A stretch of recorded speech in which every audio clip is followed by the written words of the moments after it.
Et puis après, nous nous sommes inscrits en partenariat donc avec la région, avec l'État, pardon, sur la question du fonds de solidarité, donc qui est plus spécifiquement pour les indépendants, les professions libérales, les entreprises de moins de 10 salariés.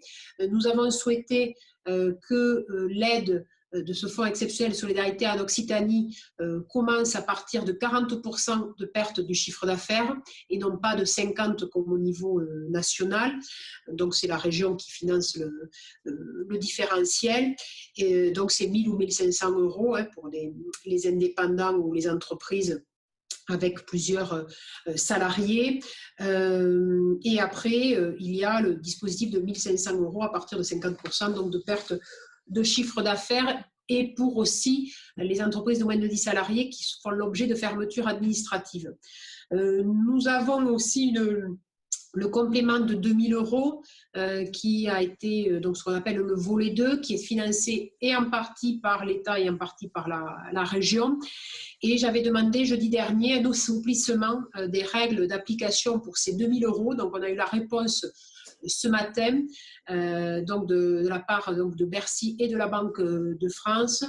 C'est-à-dire que pour bénéficier des 2 000 euros, il fallait fournir une attestation des banques sur des refus de prêt. Et nous étions confrontés au fait que de nombreux réseaux bancaires refusaient de fournir ces attestations ou parfois aussi des chefs d'entreprise qui ne voulaient pas faire cette démarche. Donc depuis ce matin, mais il y a une circulaire qui va être faite par le préfet de région et moi-même, donc pour en informer voilà, au maximum les relais économiques, c'est que nous n'avons plus besoin de ce refus par une banque. C'est une attestation sur l'honneur de la part du chef d'entreprise, ce qui va vraiment notablement assouplir les règles d'attribution des 2 000 euros complémentaires aux 1 500 euros. Alors on parle toujours des 2 000 euros, mais sachant que le gouvernement, en fin de semaine dernière, a augmenté la prime qui peut aller jusqu'à 5 000 euros en fonction d'entreprises qui ont des chiffres d'affaires élevés. Donc ça, c'est aide à la trésorerie. Nous avons souhaité, nous, mettre en place au niveau de la région Occitanie une aide à la trésorerie pour les entreprises de plus de 10 salariés, pour les entreprises en difficulté. Et puis après, nous nous sommes là sur la question des prêts bancaires. Nous nous sommes inscrits dans le dispositif et en partenariat avec le gouvernement et avec BPI France. Alors, en partenariat avec le gouvernement, c'est le Fonds national de garantie de 300 milliards. Nous avons voilà, complété à hauteur de 5 millions d'euros parce qu'on avait pu voir avec des acteurs donc, du monde économique qui allait avoir un peu des trous dans la raquette, comme on dit maintenant communément. Et puis, nous nous sommes inscrits, donc ça c'est un fonds de garantie pour les prêts bancaires et nous nous sommes inscrits aussi dans le partenariat avec BPI France pour le prêt rebond, donc, qui est un prêt consenti par donc, la BPI, complémentaire d'un prêt bancaire classique, qui a un différé de remboursement de 2 ans, qui en général s'amortit sur 7 ans. Nous avons donc le dispositif d'aide à la trésorerie, d'aide au financement bancaire, et puis nous avons aussi mis en place un dispositif de subvention jusqu'à 50% pour les entreprises de moins de 50 salariés pour l'investissement, parce que dans cette période très particulière, nous avons des entreprises qui réorientent leur production, donc qui ont besoin de s'équiper, ou qui en fait ont besoin de matériel de conditionnement ou de livraison qui sont nouveaux. On parle la question souvent de la livraison à domicile qui était beaucoup moins développée avant le confinement. Donc voilà les dispositifs que nous avons mis en œuvre. Ensuite, nous sommes en train de travailler sur la relocalisation d'activités, alors sur la question de la production voilà, de masques, puisque, comme je vous l'indiquais en début de mon propos, il n'y a que 4 producteurs de masques FFP1 et FFP2, c'est-à-dire les masques qui sont considérés comme équipements de protection individuelle en France. Il n'y en a que 4, un dans notre région.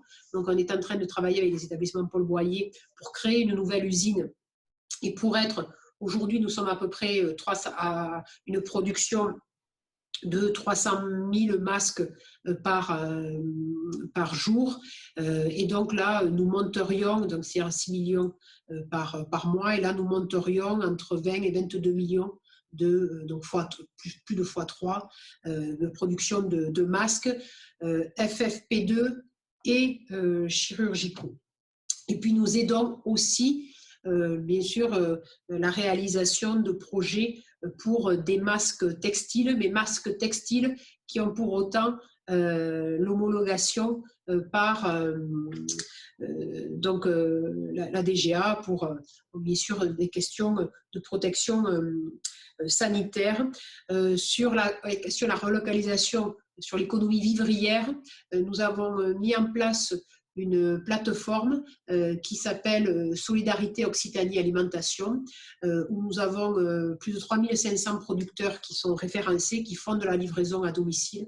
Cela permet de faire connaître ces producteurs en fait aux citoyens, parce qu'on va sur la carte de la région, on zoome, et en fonction de là où on habite, on a l'apparition de tous les producteurs locaux qui peuvent livrer, et on peut faire une recherche par type de produit, si on cherche des poulets, voilà, des légumes, des fromages.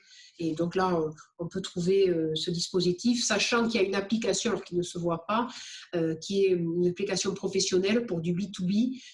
Nous avons monté ça en liaison avec la GMS pour que justement ils puissent avoir une base de référencement à leur disposition pour favoriser en fait le référencement de produits locaux, donc à proximité de leur supermarché ou de leur petite et moyenne surface. Des dispositifs bien sûr très spécifiques, par exemple pour la filière de la pêche. Là, ce matin, je travaillais sur des dispositifs spécifiques sur la viticulture. Nous allons aussi avoir un dispositif spécifique avec donc la Caisse des dépôts et consignations, la Banque des territoires, pour la filière touristique et la filière des petits commerces, qui va être très impactée et qui parfois n'arrivent pas à prétendre aux aides qui ont été déjà mises en place dans un cadre quand même plutôt national. Et là, donc j'ai écrit ce week-end à l'ensemble donc des 160 intercommunalités pour qu'on crée un fonds qui sera minimum de 60 millions d'euros, secteur touristique, secteur du commerce et de l'artisanat, où donc la région et la Banque des territoires interviendront, donc chacun minimum à 20 millions d'euros, et où les intercommunalités pourront abonder, ainsi que les départements, par dérogation, puisque vous le savez, les départements n'ont plus la possibilité normalement d'aider les entreprises, mais là, comme il y a la région, ils peuvent s'accoler en partenariat avec la région. Et puis après, sur le secteur touristique, on aura aussi toute une grande campagne de communication à faire pour les Françaises et les Français, pour qu'ils prennent leurs vacances dans leur zone. Voilà, de façon très synthétique. Voilà, mais je préfère passer du temps à répondre à vos questions de vos réalités quotidiennes. Voilà. Merci beaucoup, Madame la Présidente.